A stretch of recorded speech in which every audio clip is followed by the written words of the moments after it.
Councillors, we are in Council Chambers Wednesday, November the 30th, last day of November. My goodness, where did the year go? 7 o'clock for a special Council public planning meeting. Councillors' declaration of pecuniary interest in general nature thereof, please. Seeing none, may I please have a motion to approve the agenda as has been circulated. Thank you, Councillor Maracas. Councillor Perry, second. All in favor? Opposed? That is carried. Thank you. Move into the planning applications. Welcome to Aurora's public planning meeting. The purpose of this public meeting is to inform the public and obtain public input regarding a proposed zoning bylaw amendment. No decision will be made tonight on the application in item 1. However, Council will be asked to consider endorsing the guidelines for the implementation of the height and density bonusing presented in item 2. For the planning application that will be considered tonight by Council, the following process will occur. Town planning staff will outline the purpose of the planning application being considered. The applicant will then be given an opportunity to make a presentation and address issues which have already been raised in the staff report or public concerns which have already been filed. Following the presentations, members of the public will be invited to offer comments or concerns with respect to the proposal, and then as appropriate, we will address those questions. Once we've heard from members of the public, I will ask members of the council if they have any questions or comments with respect to the applicant's proposal. It should be noted that a comprehensive report will be prepared and presented to a future general committee meeting assessing the merits of the application before us and providing council with a recommendation for consideration. It's very important that the council receive the correct name and addresses of any individual having an interest in the planning application. If you wish to speak at council this evening, or if you wish to be notified of any further council or committee meetings concerning the application being considered, you must complete one of the green interested party forms and give it to our committee secretary, Linda, sitting at the front. Under the Planning Act, the applicant or residents have the right to appeal any decision of council on a planning application to the Ontario Municipal Board. But you must verbally express any comments or concerns here tonight, or submit any comments or concerns in writing to the town prior to the council adopting an amendment. The Ontario Municipal Board may dismiss all or part of an appeal made in respect of an application. This public meeting is being audio and video recorded. Your name, address, comments, and any other personal information are being recorded according to the Municipal Act and the Municipal Freedom of Information and Protection of Privacy Act. This will help our town clerk prepare accurate minutes and to create a record that is available to the general public, including the town's website. Questions about this collection should be directed to the town clerk, Town of Aurora. I will now ask our deputy clerk to confirm that the notification to the public has occurred as required by the Planning Act. Madam Clerk. Thank you, Mr. Mayor. Respecting item 1, application for zoning bylaw amendment, Marie De Bono, 24 Larmont Street, part of Lot 12, south side of Wellington Street, registered plan 68, file number ZBA-2016-10, related file number SP-2016-07. On November 10th, 2016, a notice of public planning meeting was published in the Auroran and the Aurora Banner newspapers and given by mail to all addressed property owners within a minimum of 120 meters of the subject lands. A notice of the public planning meeting sign was also posted on the subject lands fronting Yonge Street. Public meeting notification has been provided in accordance with the Planning Act. Thank you, Madam Clerk. I will now ask our Director of Planning and Building Services to begin with the presentation. Mr. Rumuno. Thank you, Mr. Mayor. On item number 1, our planner, Marty Rokas, will provide a overview of the application, and Ms. De Bono, the owner of the property, is here this evening with her planning consultant from the Planning Partnership. Thank you, Mr. Rumuno. Mayor, members of council. It's an application for zoning bylaw amendment for 24 Larmont Street. File number is ZBA 2016-10, and a site plan application has also been submitted. It's file number SP 2016-07. The application is for basically the owner wants to convert the existing 2-story house that's on the property into business and professional office, and to do that, a zoning bylaw amendment is required. The amendment is to permit the business and professional office, and along with that, there will be some site-specific zoning bylaw provisions, some of them to reflect existing conditions on the site because the house was built in 1916 before any zoning provisions were in place. So there are some legal non-complying provisions that are being built into the proposed bylaw, and some that reflect the proposal as well. The property is located on the west side of Larmont Street, just south of Wellington, and about a block west of the GO station. The application is being reviewed in the context of provincial, regional, and municipal policies. Those are all listed there, from the provincial policy statement, the provincial growth plan, Lake Simcoe protection plan, York Region and town official plans, and the town zoning bylaw. This map shows the official plan designations. The property is in the dotted line, and the hatching is the stable neighborhoods designation. And just adjacent to the property on two sides, to the north and the west, is the Aurora Promenade designations. In this case, it's the downtown shoulder designation. As I said, it's a stable neighborhood designation in the official plan, which is intended to protect the area from incompatible forms of development and for the area to be permitted to evolve and be enhanced over time. Permitted uses include the business and professional office that is being proposed. Moving on to the zoning, the property is in an R5 zoning. That's a mixed density zoning for residential, and is adjacent to a lot of site-specific R5 zones along Wellington, and the proposal is to be something similar to the R5s that are along Wellington that have uses such as clinics and offices and that kind of thing. So the zoning is a special mixed density residential R5 zone, and that includes a variety of residential ground-related residential uses, including detached, semi-detached, triplex, double duplex, and converted dwellings, as well as a private home daycare. So with the proposed site-specific R5 zone, the owner is proposing to add a business and professional office to that list of uses. And this is the proposal as it has been submitted. It's the existing house is on the right side of the property there, which is the north. The north is on the right side on this map. And there's a proposed parking lot that is put to the south of that with 6 parking spaces. You can see that there's a couple of spots over on the south side that are not quite beside each other, and that's because the owner wants to preserve a tree that's there, and so the parking spaces have been kind of put around that tree. There's also a walkway to Larmont Street and some landscaping and some buffering along the adjacent residential property lines. And part of what the proposed zoning is to reflect along the west and the south corner there where the parking space in the aisle goes right to the property lines.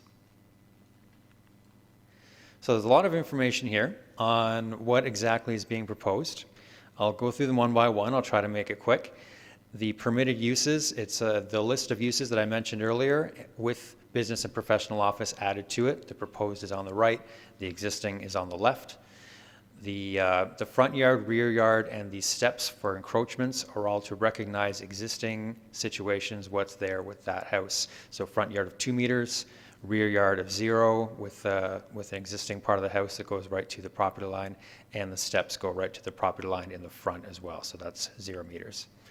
The proposed parking rate is 3.2 parking spaces per 90 square meters of commercial floor area, and that is just a bit short of the 3.3 that's required in the general provisions of the zoning bylaw for an office use. Parking space dimensions are the same as what's permitted or what's required in the zoning bylaw, with the exception of 1 parking space, which is beside that tree that is being preserved, and that's a little bit shorter at 4.9 meters instead of 5.3. Maneuvering space is a little bit narrower than the requirement in the zoning at 6.0 meters. And the curbing requirement is proposed to not apply for this property. And parking in yards, there's a 1 meter landscape strip instead of the 1.5, which is in the zoning bylaw. Lastly, the buffer strips, there's kind of a lengthy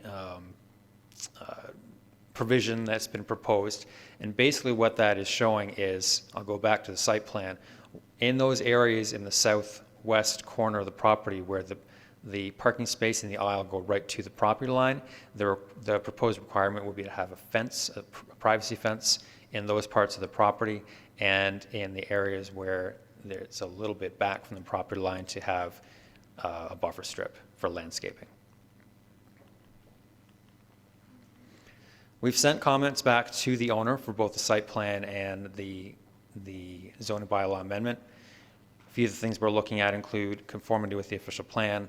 Specifically, we're looking at things like maneuvering space for vehicles. Our infrastructure department is looking for a maneuvering layout to show how the maneuvering space would work. We're looking at the buffer strips in that area where the parking space goes to the property line. We've been informed by PowerStream that three-phase power might be required, and that's something that the owner will be responsible for if so. And detailed site plan comments have been sent to the owner as well. I have not received any comments from the public yet, but there might be some coming.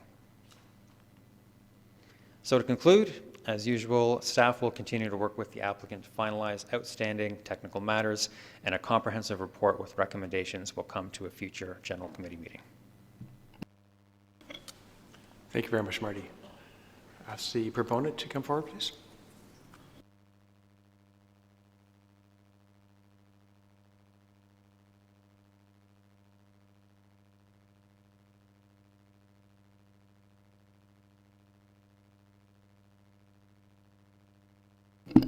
Good evening, Your Worship, members of council, staff, and members of the public. My name is Brandon Simon. I'm a planner with the Planning Partnership.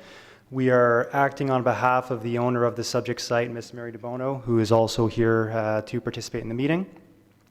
Marty did a great job summarizing the policy context and other information associated with the proposal, so I'll do my best not to duplicate the information that he's already shared and to look into a little more detail on some of the details of the proposal. So as Marty mentioned, the site is known as 24 Laremont Street. It is one lot south of Wellington Street East, which is part of the Aurora Promenade. The adjacent site to the north is a dental office, and the parking lot for the dental office is accessed via Laremont Street, although the building is oriented towards Wellington. The site is approximately a 3-minute walk to the west of the Aurora GO station. And as you can see by the dimensions of the site, it is somewhat atypical for a residential lot in that it is more wide and shallow, whereas typically residential lots are more narrow and deep. So the site has kind of been developed in accordance with that lot arrangement. As you can see in the image on the screen, the site currently contains a 2-story single detached dwelling, which is listed in the town of Aurora's Heritage Register. So what that means is it implies that the building may have some heritage value. Notwithstanding this, it appears as though the front dormer, which is above the porch, has been altered somewhat since the original construction. As you can see, there's a little door leading to a small balcony space above the porch, which we believe was a later alteration to the original building. So part of the proposal is actually to remove that balcony space, which I'll get to later. The driveway for the house is located along the southern property line, essentially right up against the existing 2-story house to the south. And so looking at the context of the Aurora Promenade, as I mentioned, Wellington Street is part of the promenade, and Ed and Yonge Street are essentially the spines of the promenade, which of course represents the downtown core areas of Aurora, where a wide mix of uses are intended and permitted. So the subject site is directly adjacent to the promenade, as you can see in the image here. It's also consistent with the depth of the commercial properties that front onto Wellington Street along the south side. Looking at the Wellington Street corridor more specifically, in this area the built form consists primarily of single detached dwellings, a number of which have been converted into offices and other commercial uses. So the zoning map that Marty previously showed, all of those R5 exception zones essentially recognize these conversions. And what these conversions allow is for the existing built form character to be maintained and in many cases enhanced or improved, while allowing for an evolution in the uses of those buildings. So the following images are just some examples of the conversions. So this again is the parking lot to the dental office immediately north of the site, the front of the dental office, and then these are just some other office conversions which have taken place along or near Wellington Street on some of the side streets as well. Looking now specifically at Laremont Street, it is a relatively short north-south local street that stretches for 2 blocks. This, of course, being the northern portion of that, northern half of that block.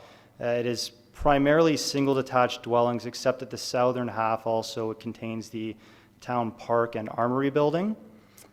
So as can be shown in or seen in the image, the site is immediately 1 lot south of Wellington Street, approximately 35 meters to the south. Leading to the application submission, along with Marie, we undertook significant pre-consultation with town staff as well as various neighbors. So we met with staff on 2 occasions to go over the application, canvass potential site design and site layout considerations.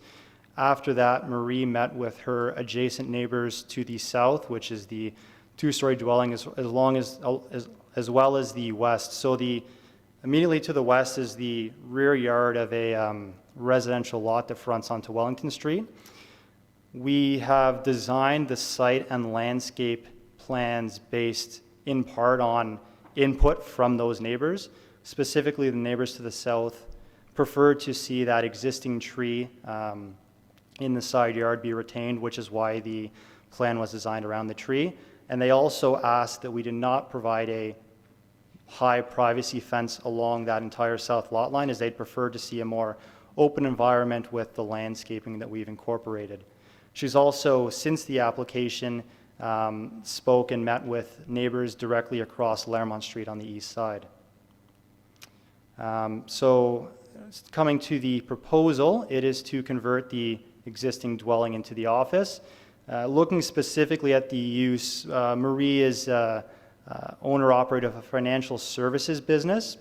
So it's a relatively low-traffic business in that it's not contingent or reliant upon visitors or customers, rather, to meet continuously. There are meetings now and then, but they're relatively regular. It's a very low turnover rate or use as opposed to a medical clinic where you have patients or visitors coming in throughout the day. There is also not typically any weekend or evening activity. It typically operates during normal business hours. This is kind of a jazzed up version of the proposed site plan to better illustrate the proposed landscaping. So on the right side, the northern half, you can see the existing dwelling, which is to be maintained and to be converted for the office. With the small parking area to the south, all of the existing trees are proposed to be maintained. That includes the 3 trees that are along Laremont Street within the right-of-way, as well as the 1 larger tree in the parking area that the parking spaces go around. We have also proposed to provide privacy fencing along the west lot line, so that's at the top of the screen, from the dwelling back to the southern lot line. Looking specifically at the front yard, this is a conceptual rendering of what the landscaped elements could look like. We've provided decorative fencing in front of the eastern portion of the parking lot and in front of the porch area. As well, we have decorative fencing in the southeast corner to the left, and various small scale or lower level plantings. There's a relatively significant garden on the site right now, and we're intending to reuse as many existing plants from that garden for these plantings as possible. So that's something that's going to be fleshed out more moving forward. Looking at the building, the exterior is going to see some minor alterations. As I mentioned, the front balcony in the dormer is proposed to be removed and replaced with a window. The front porch wall will also be replaced. We'll be adding or proposing to add an accessibility ramp to the parking area that is directly adjacent to the accessible parking space. And the various exterior materials are also proposed to be updated and replaced. I also understand that the interior is required to go under significant renovations as well. The current electrical system, I understand, is very difficult to ensure. It's a knob and tube, I believe is what it's called. So that is going to be updated, as are some other improvements to the insulation to make the building more modern, more energy efficient and usable. So as Marty mentioned, in order to allow for this development to move forward, a rezoning is required to an R5 exception zone. It will add the business and professional office as a permitted use, recognize the existing conditions of the house, and add in other site-specific requirements regarding parking and buffer strips. Just a brief review of the policy context that Marty already spoke to. It is within the stable neighborhoods designation where offices are a permitted use. There are a variety of criteria that are required in order to permit office uses, and in my opinion, the proposal conforms with all those criteria as well as all other applicable policies of the official plan. So to conclude, the proposal represents an opportunity to enhance a heritage resource and provide for its long-term use and preservation. It will maintain the built form that is consistent with the character of the area, while also supporting a local business and supporting economic development. The business itself will have minimal traffic impacts operating during regular business hours. The parking area has been practically designed for the use of the office and appropriately screened from the street and adjacent lots. The proposal conforms to the town's official plan and, in my opinion, represents good planning. That would conclude my presentation, and I'd be happy to answer any questions that you may have. Thank you, Mr. Simon. First, I'll open it up if there's any members of the public who would like to come forward with any comments on this particular application.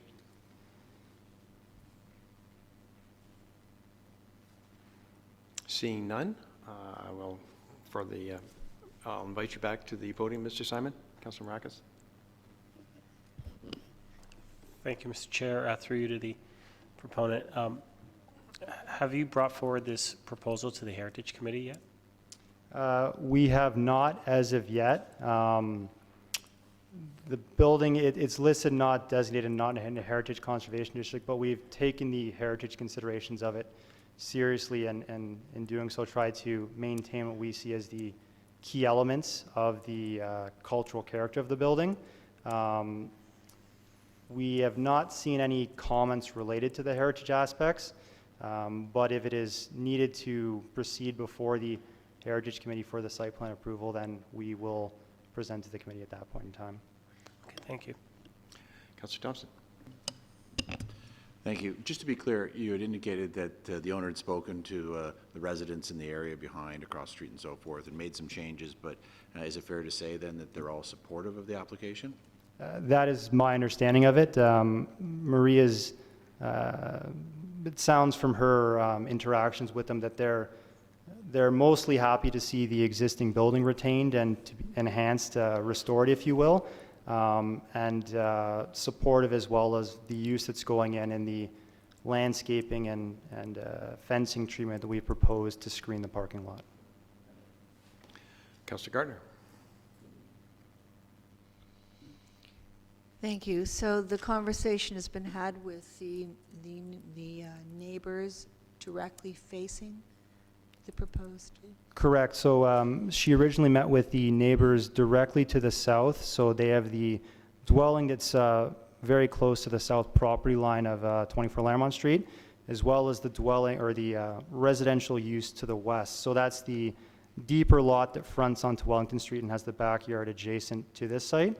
And she's also met with the owners directly across Laremont Street that will have a direct view of this site and the parking area and use. Thank you. You said that there's many single detached homes converted to business use. Are you talking about Wellington Street, or are you talking about on Larmont?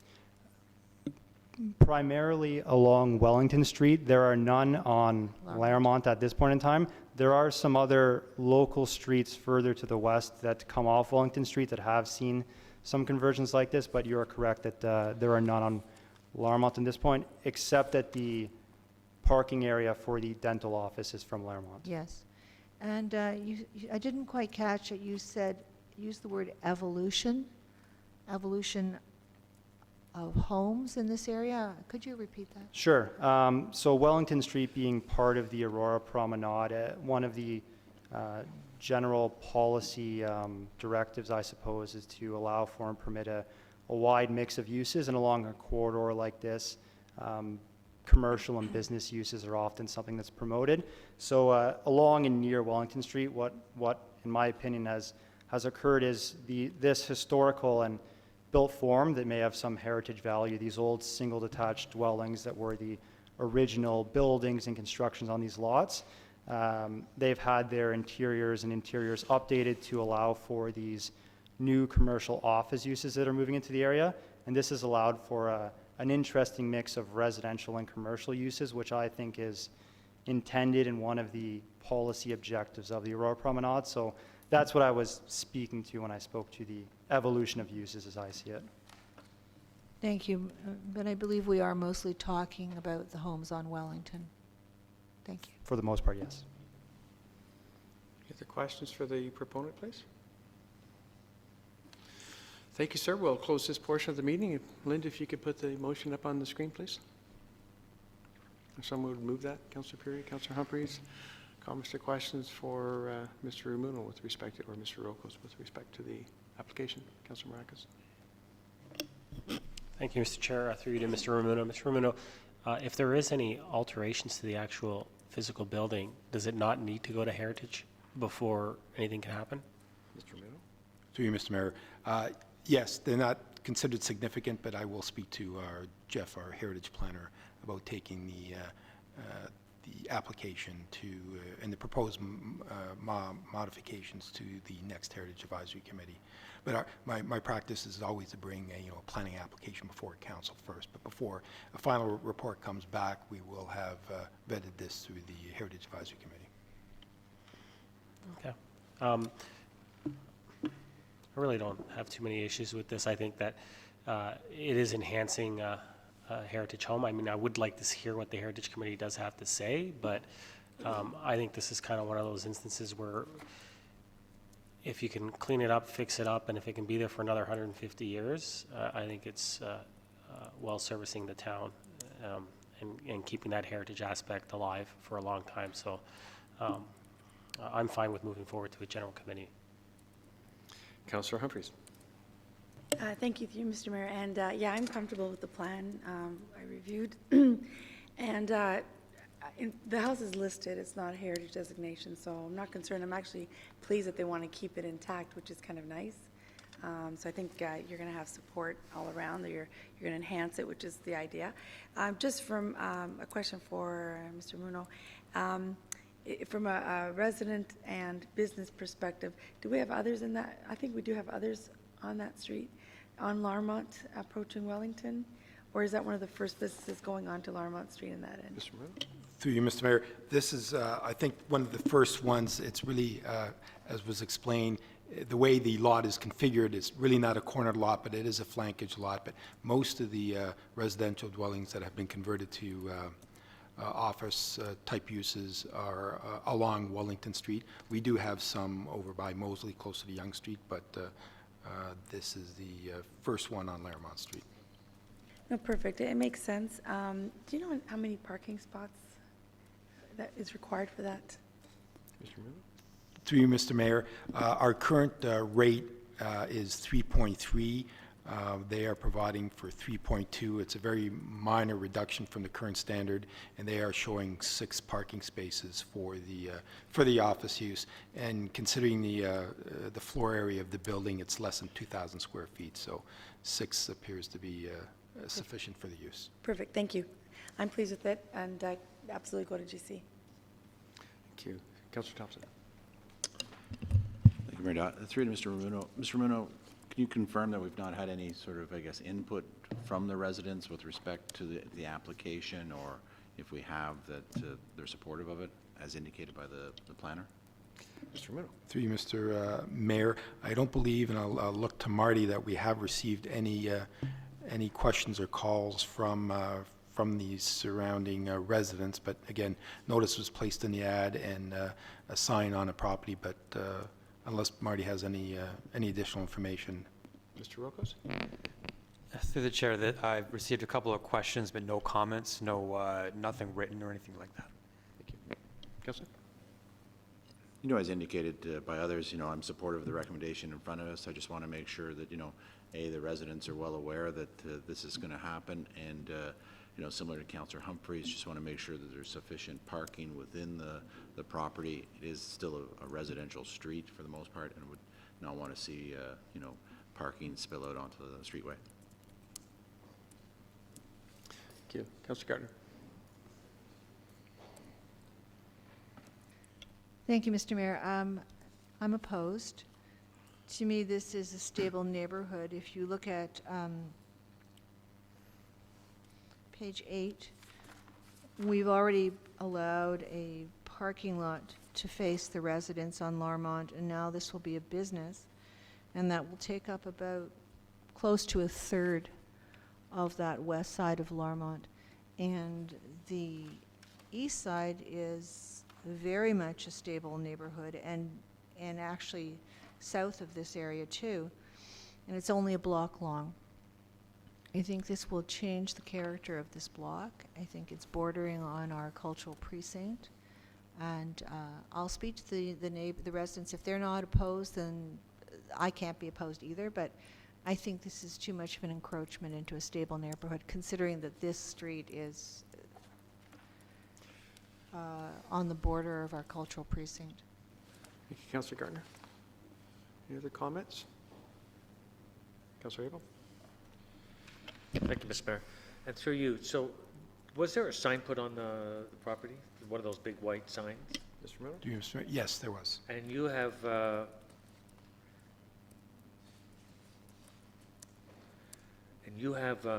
notified the immediate residents through a mail? Through you, Mr. Mayor, yes, correct. Sign on the property, ad in the both local papers, and individual mail-outs to the surrounding neighbors. And I know that was sort of said, and it was also in the summary. I just wanted to be clear, because also the applicant has said that they've gone and talked to the neighbors. Actually, I know several of them. It is a residential, but it is part of our cultural precinct, the downtown core, and it's right in the middle of 4 focus areas. So it's a unique area with heritage, and they're maintaining that facade, which I appreciate. Also note that on Larmont, I think there's at least 2, but I know one in particular just a bit south that has at least 7 rooming houses in there, which would impact the neighborhood with cars parking, et cetera, et cetera. We also have the Armory there, which has a lot of activity. So it is very unique, and for someone to put in a financial service, which is a minimal impact traffic-wise, as they stated, not on the evenings, it's usually just someone coming in for an appointment, if I'm familiar. I mean, I have no problem with the rezoning and for what they're going to do. They seem very sensitive to their neighbors and their landscaping and everything there. And I know this area is a very active area, ratepayers, et cetera, that if there was some concerns, they would be here. So I'm satisfied and supportive of what's before us. Thank you, Councilor Abel. Any other comments or questions? Okay, so I'll call the vote. All in favor? Opposed? That is carried. Madam Clerk. Thank you very much. That finishes item 1. We will move to item 2, guidelines for implementing heightened density bonusing, Section 37 of the Planning Act. Mr. Muno. Thank you, Mr. Mayor. So this is, staff have prepared the implementation guidelines for council's consideration and hopefully endorsement. I think we've had some discussions related to current development applications. Our current official plan does permit dense bonusing for additional height within certain parts of town. So we do have that policy context already in our official plan, and I think it's prudent at this point to have established guidelines that we can then apply moving forward, because we do have at least one application that's come before council where we are considering perhaps bonusing for additional height. We haven't made a final decision, but the Planning Act does allow us to bonus, provided we have policies in our official plan. And so we put together a set of guidelines, and I'm going to have Fausto Filippetto, our senior policy planner, provide a little brief presentation and explain how we've come up with the guidelines and how we're intending to apply those moving forward if council agrees with the framework that we've established.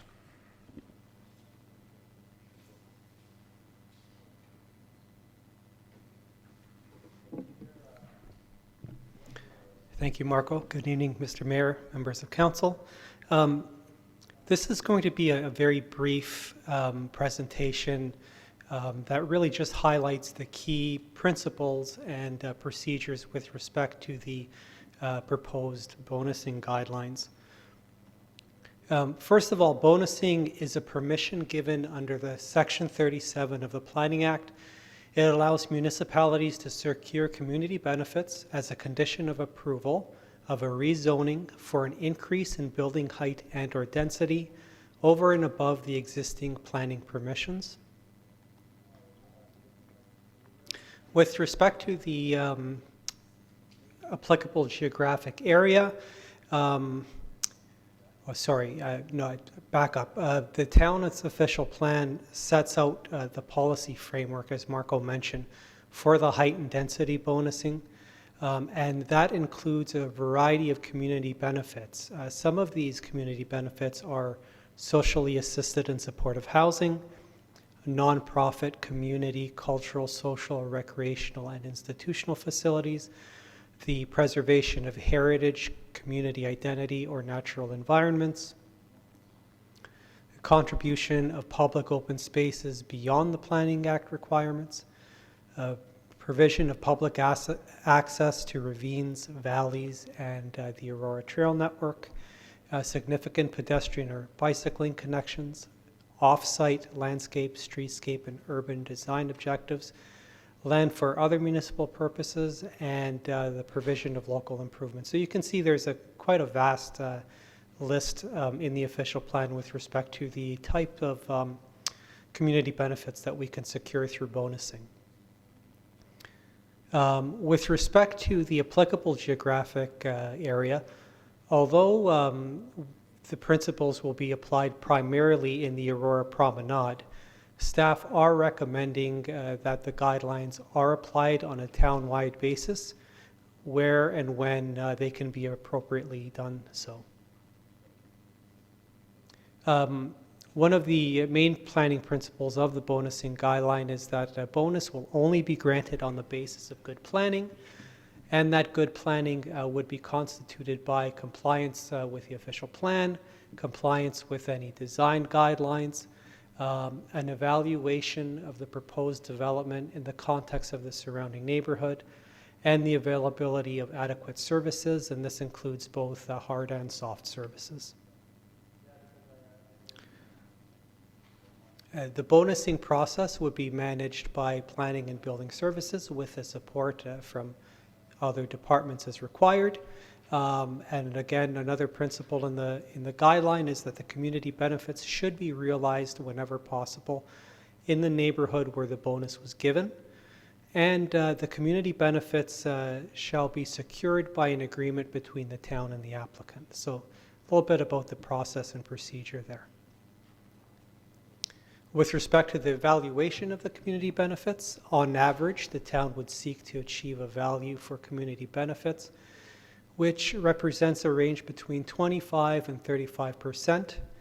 of the increase in land value resulting from the increased height and/or density. And with respect to the actual calculation of the land value formula, the steps are outlined on the slide. The first step would be to determine the base height and/or density and the buildable gross floor area. Once you completed that step, then you would determine the corresponding land value to the base height and/or density. This figure would be provided to us by a qualified real estate appraiser. Once you have that figure, you can then go ahead and determine the corresponding land value to the proposed height and/or density. And then once you have that, you can go ahead and actually calculate the increase in land value. And that would be done by subtracting the land value for the base height and density from the land value of the proposed height or density, and that would give you the increase. And then to calculate the maximum Section 37 or bonusing contribution, it would be 25 to 35% of that figure is what we would take. Thank you. Thank you, Fausto. I've got Councilors Thompson, Maracas, Gardner. This is just comments, if you have comments on Fausto's presentation. Thank you. Fausto, would you mind putting the slide on that spoke to, I guess, good planning? That one there, fine. I guess my thought process was about, it says the bonus will only be granted on the basis of good planning, and part of it is official plan compliance, but yet so often we get applications in front of us that are asking for amendments to the official plan. And so can you just sort of explain to me how that would work in those cases? Because would not an amendment be that they're non-compliant, they're asking to come into it, so would they not qualify for any bonusing? I mean, how would we deal with those situations? Because more often than not, those are the ones that I think... I'll go to Fausto first, and then Marco, if you want to add. Thank you very much. Through you, Mr. Mayor. My thought process is, again, when I mentioned about the applicable geographic area, the policies for bonuses are really set out in Section 11 of the official plan, which is the Aurora Promenade. So we would see the majority of the applications within that area. The thought process was to extend that out to a town-wide basis, so that if there's an instance outside of the promenade where we think that somebody wants to achieve a little bit higher density, it represents good planning. Again, it may not hit the first one, official plan compliance, but it, through the tests, they're able to demonstrate that it does represent good planning. Then that gives us an opportunity to, approve that application, as well as, take some community benefit. But for the most part, we would consider that an anomaly, and really, it's the policies of Section 37 of Section 11, the Aurora Promenade Secondary Plan, that would apply. And again, having said this, I want to stress that these are guidelines.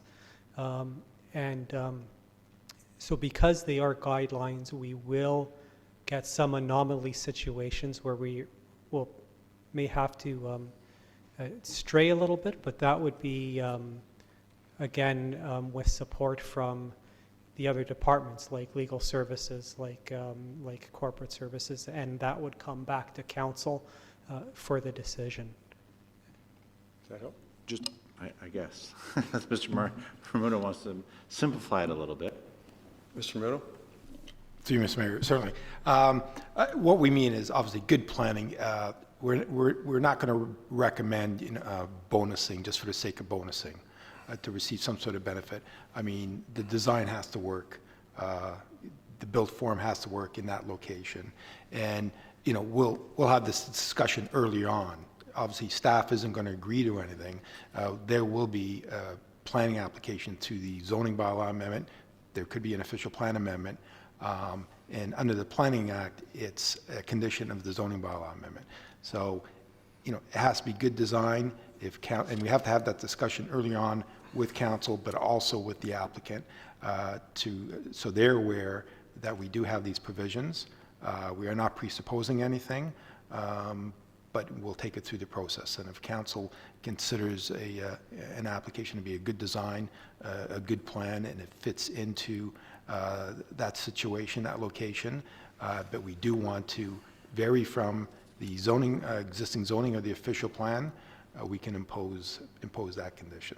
But first and foremost, we have to be satisfied with the development. And then one more question. Just in the beginning slides, it seemed to imply that it's conditional upon approval. And so I guess I just want to be clear that if council doesn't approve the application, or if it's taking too long and they take it straight to the OMB, do we lose those benefits? Fausto? Through you, Mr. Mayor. Actually, no. It does say... That's good enough. Sorry? I just wanted to make sure that it's not a condition. Okay. So if the answer is no, great. Councilor Maracus? Mr. Chair, are we strictly to the presentation? Yeah, just questions. Then Yeah. I'll wait, and Okay. my question is more for Mr. Romano. Councilor Gardner, just with respect to Fausto's presentation. Thank you. It's really good to have this. That's it, because I guess my question will be during the discussion. Okay, all right. Fausto, any other questions just for Fausto on his presentation? Well, I've got two, actually. First of all, if you could, I'd appreciate a copy of if you could just email us, that. And if I heard you correctly, Fausto, you said that bonusing is already in the promenade, but not in the rest of town. Did I understand that correctly with respect to our OP? That's correct. These provisions for bonusing are set out in Section 11 of the official plan. Would you happen to know why it wasn't included in the, I guess, the 2010 OP? Or maybe Mr. Ramuno? Yeah, through you, Mr. Mayor. Our pre-2010 OP, our older official plan, had bonusing provisions. We never applied them, but they were standard bonusing provisions. They didn't really apply to a specific area. When we developed our promenade plan and our new official plan, we tailored those bonusing provisions specifically for the promenade area. And in our official plan, you're probably aware we have a couple schedules that identify specific promenade areas where bonusing, we identify bonusing situations, 5+1 or 5+2. What we're proposing here is to apply the guidelines townwide, and if those situations come up, we can have those discussions if we think that there's an application that perhaps warrants additional height, and where we can also get bonusing. But that'll be a decision of council through the process. Thank you. Thanks, Fausto. Appreciate it. Linda, if you would Thank put you. the motion up on the floor. Mover and a seconder, please. Councillor Perry, Councillor Thompson. Comments, questions on this? Councillor Maracus, Councillor Gardner. Thank you, Mr. Chair. I just got one quick question for Mr. Ramuno, through you to Mr. Ramuno. So if an application comes in front of us and that developer or that applicant is giving us a whole bunch of stuff to acquire that bonusing, and that's what they want, and we decide we don't want to do it, do we have the ultimate authority to say no to that bonusing? And if they appeal it, would that bonusing be tied to the application? So if basically what I'm saying is if the developer wants it and we don't, is that something that they can appeal and still get? Through you, Mr. Mayor, it's a good question.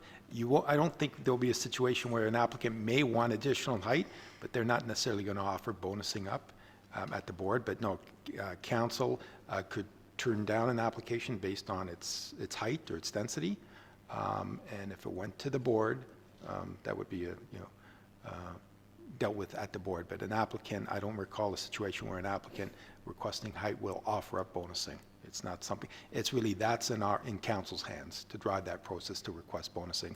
And not all applicants are, excited about bonusing, because that means they have to come to the table with additional benefits, it's going to cost them.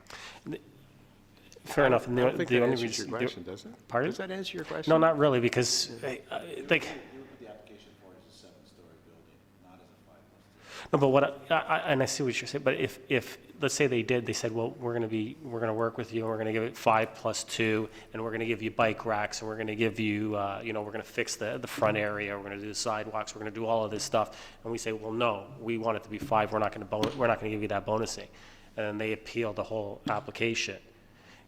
Is the board going to look at it and say, well, what they're giving you is pretty good as far as that bonusing, so we're going to allow it even though you don't want that bonusing?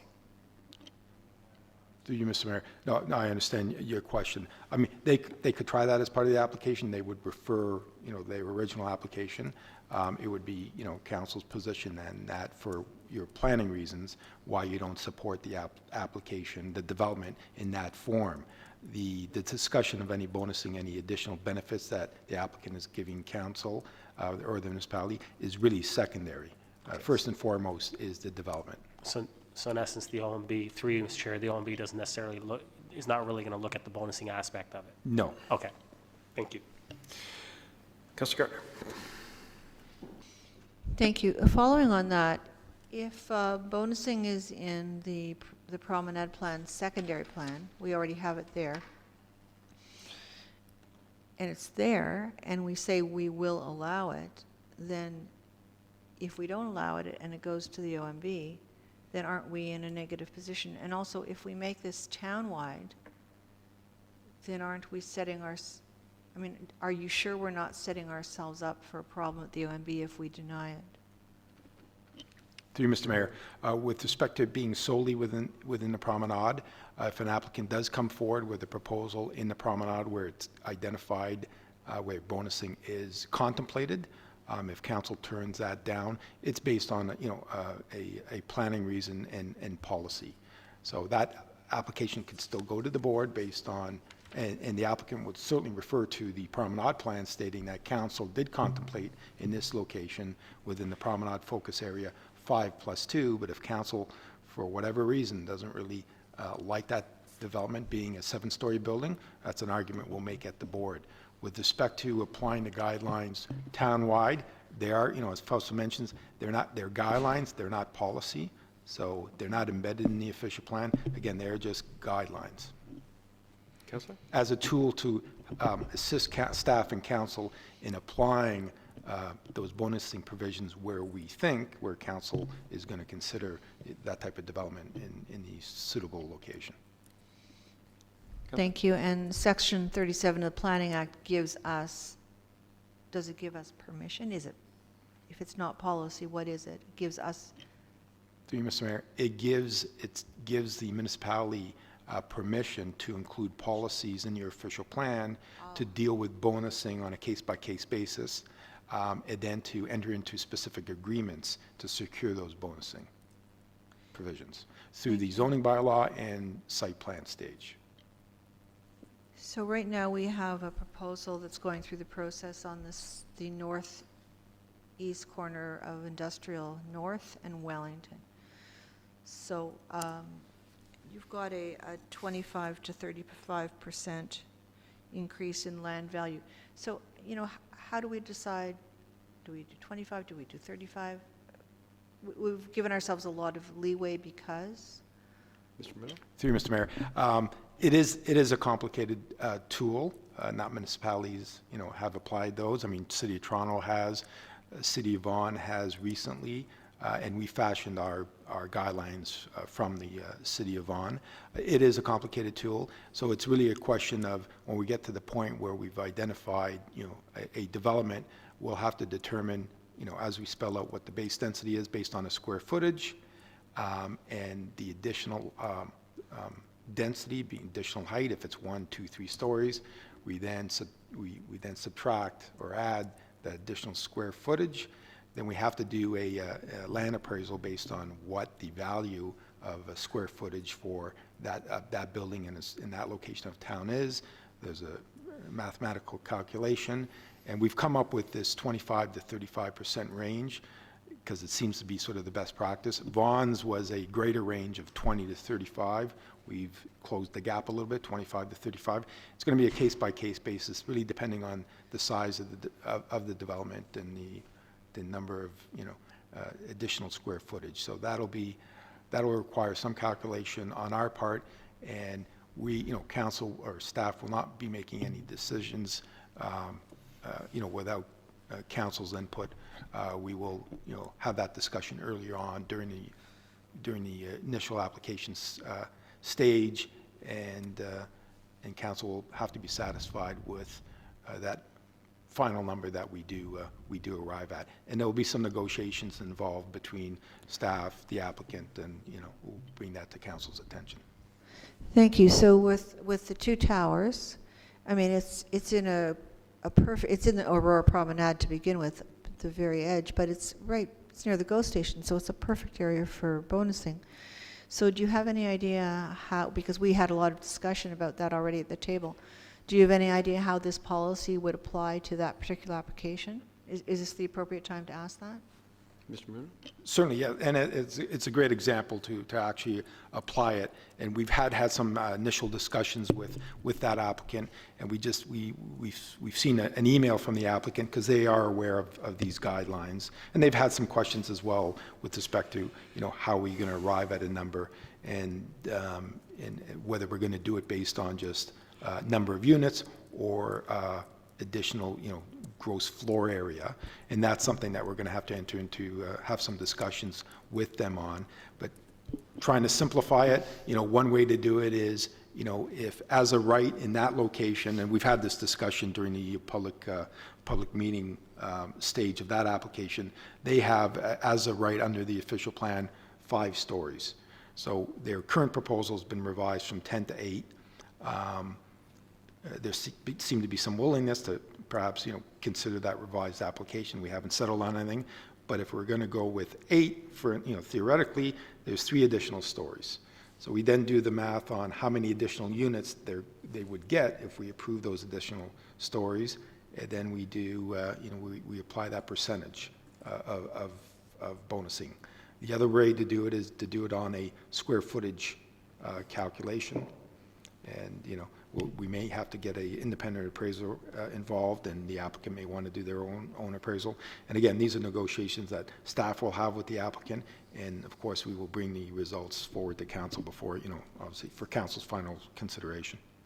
Councilor? Thank you. And it's 10 down to 8. The permission is 5, but they're asking for 2 buildings. They're asking for 2, they were asking for 2 10-story buildings. So it's a little more complicated. No, are they still, I believe we wanted to have two buildings because the massing. That was the original, but they haven't come back. No, but around council, the massing would have been very large had it been one building. So it's a little complicated, but, okay. Thank you, Councilor Gardner. Councilor Thompson. Councilor Perry. Thank you, Mayor. Just a quick question with regards to the motion in front of us. If it's approved, does this also go to council for ratification, or is that it, just tonight, if we do it, it's... Mr. Muno? Through you, Mr. Mayor, because we said as council, if council's satisfied and you ratify this evening, they would be endorsed by council unless council has additional questions and want to bring it back. But again, I just want to assure council, even if council does endorse these guidelines tonight, we will just apply those moving forward, but council will be involved on a case-by-case basis when we are considering applying bonusing to any future development application. Councilor Perry. Councilor Abel. Thank you, Mr. Mayor. I think some of these questions stem from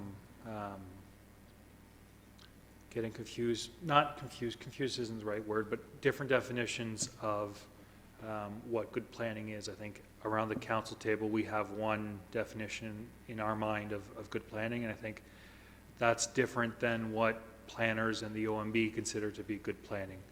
Adherence to our official plan, although we think it's mandatory for good planning, I don't think planners and the OMB think that something that adheres to our official plan or not is an indicator of good planning. So when we're asking these questions about whether or not this would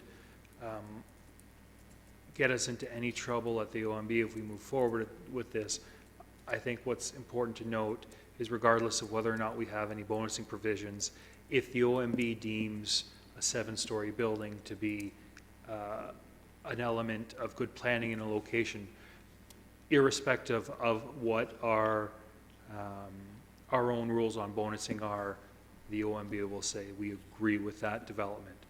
So I don't believe that the density bonusing is going to play a role, and I think I'm just explaining it a different way than Mr. Marco is, but I do believe that we're saying the same thing. So could I get, Mr. Moon? I just want to make sure that my understanding of that makes sense.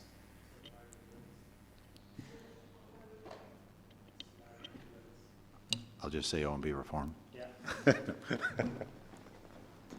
Just through you, Mr. Mayor, just to clarify, I mean, the board can impose these type, my understanding, the board can impose bonusing on a development application. They will deal with any application before them, on its planning rationale based on the evidence provided. So whether it's a 5 or 6, 7-story building, bonusing is something that's under the purview of a local municipality. If you want to make use of that tool as provided under the Act within our official plan framework, we can do that. And there is negotiations involved with applicants, but it's always best practice to have those sort of set of guidelines in place. And just to mention, because this has been a while. This was before council back in October, and I think council did receive a letter from the building and land development industry. They're aware of bonusing provisions throughout the GTA. They're aware that we had a report. They provided a letter, and they understand it's something that municipalities do consider, and they obviously don't object to it. They just want to make sure that the guidelines are clear and fair, and they're going to be effective in applying them as we move forward. So they did provide some comments, and I don't really have a concern with the comments that they outlined in their letter back in October. But the development industry is aware of this report that's before council, and our intent to come forward with guidelines consistent with our current OP provisions. Councillor?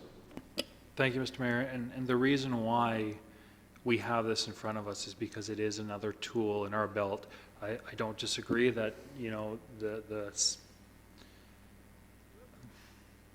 scales of justice, again, is not the right term, but they aren't weighted in our favor. So this is another tool that we have at our disposition to utilize to get things that we wouldn't necessarily otherwise get. So this allows us to go after things, the list that's already been provided. I'd be interested in using this tool to help socially assisted and supportive housing, get greener housing put in place. The first story of a building, that would be our exclusive use. All of these tools help get us on a stronger footing from a planning perspective. We all acknowledge that the system isn't ideal is a good word. Thank you, Councillor Thompson. I was going to say fair.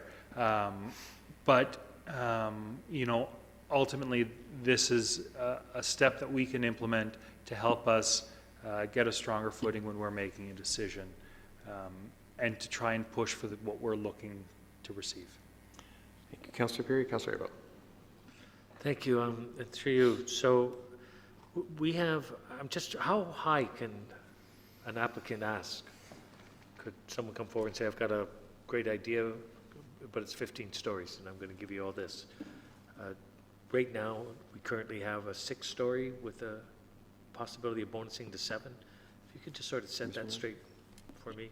Certainly. Through you, Mr. Mayor, our current promenade official plan identifies along Yonge Street in Wellington as a right 5 stories.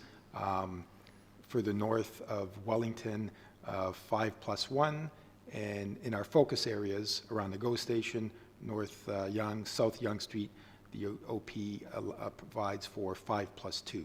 So an applicant could come in with a 7-story proposal, subject to rezoning and site plan, not requiring an amendment to the official plan, because the amendment already contemplates, a 7-story building, provided it meets certain tests. And we could secure, if council's satisfied with the design of the building, we could secure benefits from the applicant So for those how high, additional stories. so if we allow this, these guidelines for height density and height, how high could someone ask?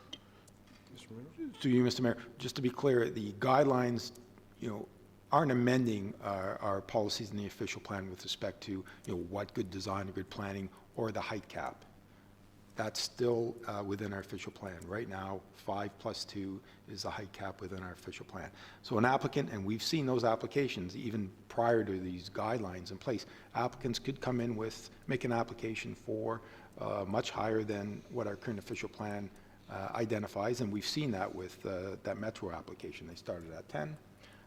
I've had discussions with applicants in the past who were considering even higher heights, and I've had discussions and discouraged them because I didn't feel it was appropriate. But right now the one application we have is the Metro, which has been revised from 10 to 8, and they've submitted amendments to the OP and zoning bylaw for that.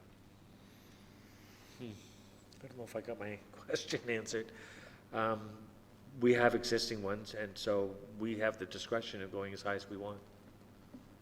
I mean, we would have that discretion, depending on what. To you, Mr. Mayor, certainly if an applicant came in with something greater than what's in our official plan, by way of an amendment to the official plan, council could consider that, yeah?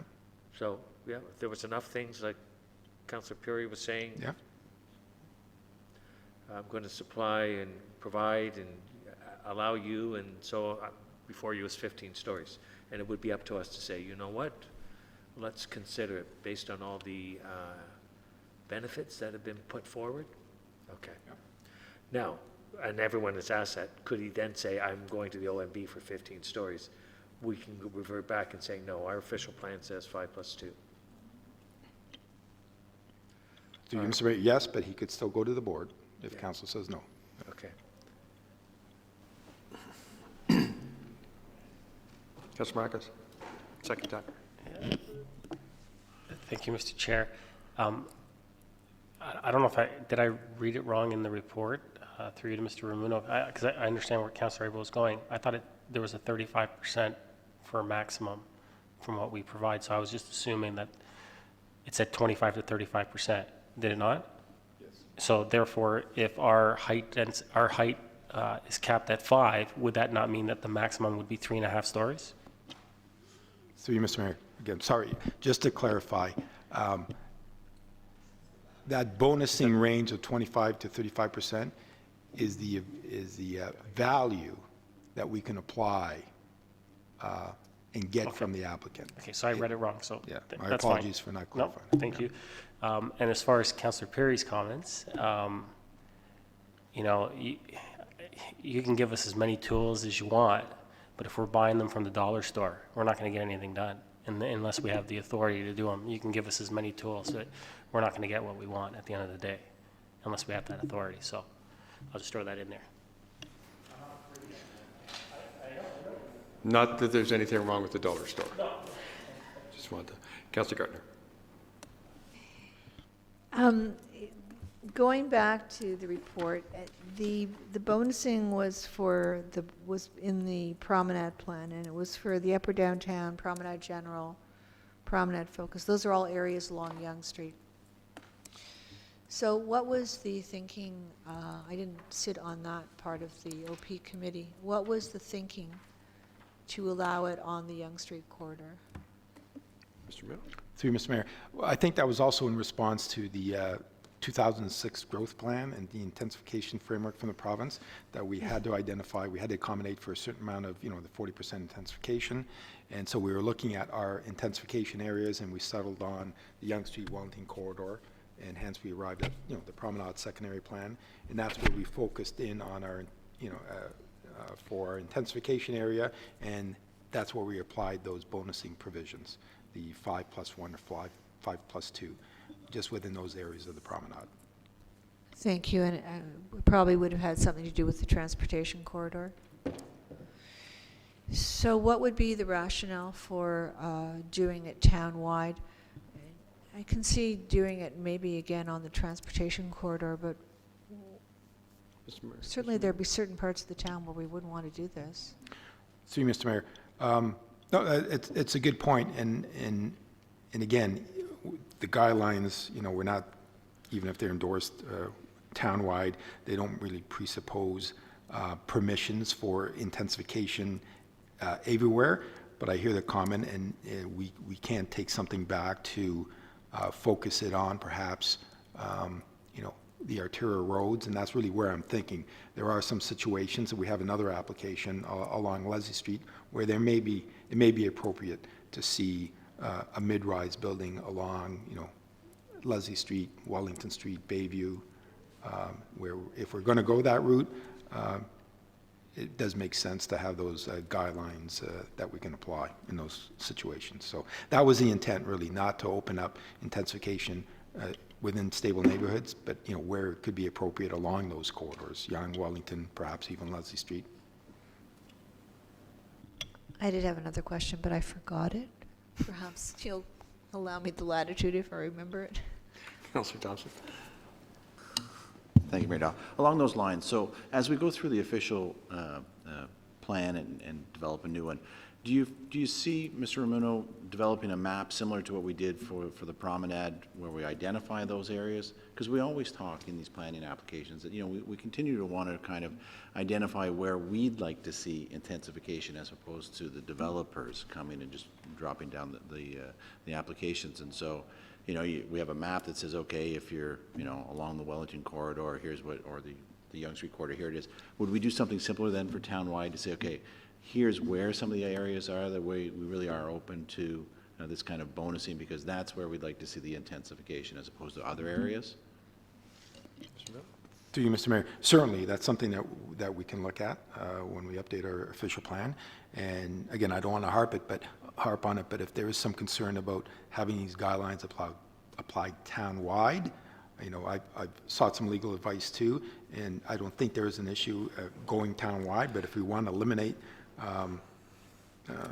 you know, that identification and that they only apply within the current promenade framework, that's fine as well. And having said that, we have those guidelines. If council wished to apply those to a certain project outside of the promenade area, legally we would be within our right to do that if we wanted to do that. I'm fine with it being townwide. I think going back to the comments about good planning, I think part of good planning is for us as a council to identify where within town we think it's appropriate to have those kind of intensification areas or have those kind of bonusing as opposed to other areas. And so that way, when we go to have to defend these things, we can say we've made provisions within our official plan to say this is where we'd like to see it as opposed to these areas. And so I just think that I'm okay with townwide, but I like the idea that as we go through the official plan update, that we you know, identify those areas that we think where that kind of, you know, intensification is appropriate. Councillor Perry. Sorry, and just in relation to Councillor Gartner's question, if you look at the list again of the things that we could get, it might make sense that on Leslie Street, or even, you know, a location that's a little bit that we haven't identified yet, that if we're going to be getting social housing out of it, we're going to be getting access to trails where we wouldn't have in the past, or under you know, the special provisions to facilitate and improve transit, we could, you know, start moving on former Councillor Gallo's initiative to add shuttle buses to get to the GO train station. You know, that's a means that we can you know, go after all those things. So this list of things here is ultimately a benefit to the town, and if we don't think that the location is correct, it's under our purview to identify that. Any other speakers? I'll just quick comment. Most of it's already been said, but I think that applying it town-wide just brings a bit more predictability to where we want to go. Makes it a little bit easier for staff to manage, I believe. If there's no other questions, then calling the vote. All in favor? Opposed? That is carried. Thank you. If confirming bylaw, please. Councillor Perry, thank you. Second. Councillor Gardner, thank you. Comments, questions? All in favor? Opposed? That's carried. Motion to adjourn. Councillor Humphreys, Councillor Abel. Good. All in favor? Opposed? Thank you.